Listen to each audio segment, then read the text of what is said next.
आम आदमी इस समय बढ़ती महंगाई से परेशानी का सामना कर रहा है और लगातार केंद्र सरकार को कोसने का काम कर रहा है कि जब साल 2014 में चुनाव हुए थे, उस समय चुनाव के समय जब हामी भरी गई थी भाजपा की तरफ से चुनावी मैदान में उतरने की, तो उस समय लगातार कांग्रेस पर प्रहार करते हुए कहा था कि बहुत हुई महंगाई की मार, अब की बार मोदी सरकार। लेकिन 2014 से 2023 का समय महंगाई जो है वो चरम सीमा को छू चुकी है। दालों के दाम बढ़ चुके हैं, गैस सिलेंडर के दाम बढ़ चुके हैं, पेट्रोल डीजल के बढ़ चुके हैं और हर एक चीज में महंगाई जो है वो आम आदमी की कमर तोड़ रही है आर्थिक रूप से। लेकिन अब प्रधानमंत्री नरेंद्र मोदी कहते हैं कि केंद्रीय मंत्रिमंडल की बैठक होती है और इस बैठक में एक बड़ा फैसला लिया गया है और इस फैसले के तहत सभी प्रकार के जो डोमेस्टिक एलपीजी गैस सिलेंडर हैं जो आपके घरों में इस्तेमाल किए जाते हैं गृहिणियों के द्वारा, उनके दामों में 200 रुपए की कटौती जो है वो की गई है। यानी कि 200 रुपए की कमी जो है अब जो है एलपीजी गैस सिलेंडर में देखने को मिलेगी।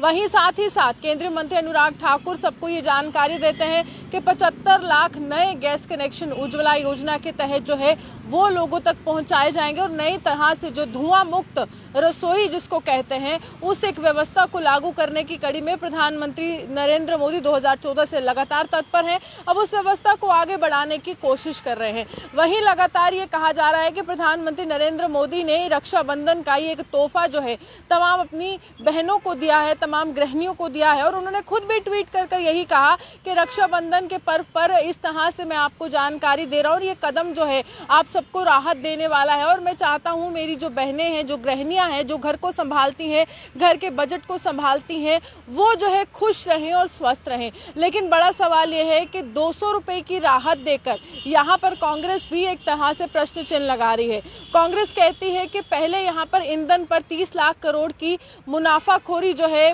प्रधानमंत्री नरेंद्र मोदी की सरकार कमाती है और उसके बाद 200 रुपए की सब्सिडी देकर साबित क्या करना चाहती है। कांग्रेस ने अपने ट्विटर हैंडल के माध्यम से वीडियो ट्वीट की है और वहां पे एक महिला नेता है, उन्होंने लगातार जो है वो प्रहार किया है कि पहले जनता को लूटने का आपने काम किया और उसके बाद अब 200 रुपए की राहत देकर आप एक मजाक ही समझ रहे हैं। और यहाँ पर वो ये भी कहते हैं कि जिस तरह से एक नया गठबंधन प्रधानमंत्री के समक्ष खड़ा हुआ है, क्योंकि आगामी समय 2024 लोकसभा के चुनाव का है, उस समय को देखते हुए एक नया गठबंधन इंडिया नामक जो खड़ा हुआ जिसमें तमाम विपक्षी दलों के नेता हैं, तमाम क्षेत्रीय दल एक मत होकर प्रधानमंत्री के विजय रथ को हराने के लिए आगे बढ़ रहे हैं। उस गठबंधन ने मजबूर किया है कि प्रधानमंत्री नरेंद्र मोदी की सरकार ये बड़ा फैसला ले और एलपीजी के दामों में कटौती कर सके। कांग्रेस हर दिन जो है प्रदर्शन करते हुए नजर आ रही है। सड़क से लेकर संसद तक एक मुख्य मुद्दा कांग्रेस बुना रही है, वो है महंगाई की मार। और अब जब 200 रुपए की राहत मिलती है तो कांग्रेस इस पर भी सवाल उठाती है।